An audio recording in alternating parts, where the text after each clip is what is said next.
My name's David and I'm an architect. I decided I wanted to be an architect because really when I was back at school I kind of obviously enjoyed art and I enjoyed the sort of maths and sort of physics and science side of it, and really kind of architecture brings those two together. My first job was actually working in my father's architect's office as the office junior, making tea and doing the filing and things like that. My main responsibilities in my job role are firstly to represent what the client wants and needs. They come to me with a brief, I turn that into sort of a built form and create spaces from it. From that point onwards, then obviously there's the design development, and then beyond that there's the construction phase of a project where I have to lead that kind of phase with the client and with the contractor until it's finished. You have to be a good communicator. You also need to be able to draw, be artistic, be able to sort of represent your ideas on sort of a paper format, I suppose. Also sort of verbal format.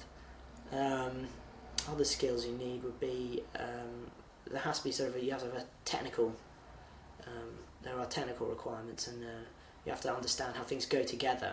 The training I need for to be an architect is principally when you go to university. There's essentially it's a 6-7 year kind of program, so it's very long. You start off kind of developing your design skills.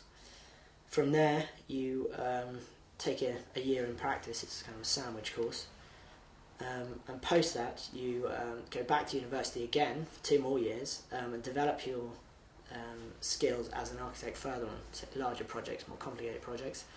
And then the final part of the course is actually when you actually get to build a building and people examine you on how you deal with that process of dealing both with client and contractors. The good thing about my job are I think the creative side of it, and actually seeing what's in your mind's eye actually at the end of the day getting built and hopefully people enjoying it. The bad things about my job, it can be frustrating in terms of developing your ideas and developing with the context of a brief from the client, and also obviously the financial issues that go with the project.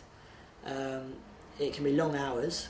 When I was 5 years old, I wanted to be a fighter pilot. The advice I would give people if they want to be an architect was to it's a long course, so get a good deep understanding and get some actual practice experience in an office before you actually take the plunge.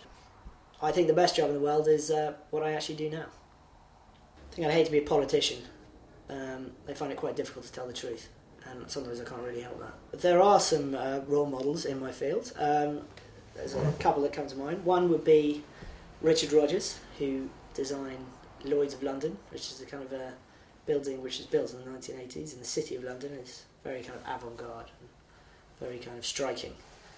Further than that, I think also I've got to say my father, who's kind of been an architect as well, sort of helped me through all the different phases of designing and going through university, and it still helps me today. I think the proudest moment is me standing up by myself, having my own little practice, and it's difficult and it's time consuming and sometimes a bit worrying, but the benefits are massive, and long may it continue.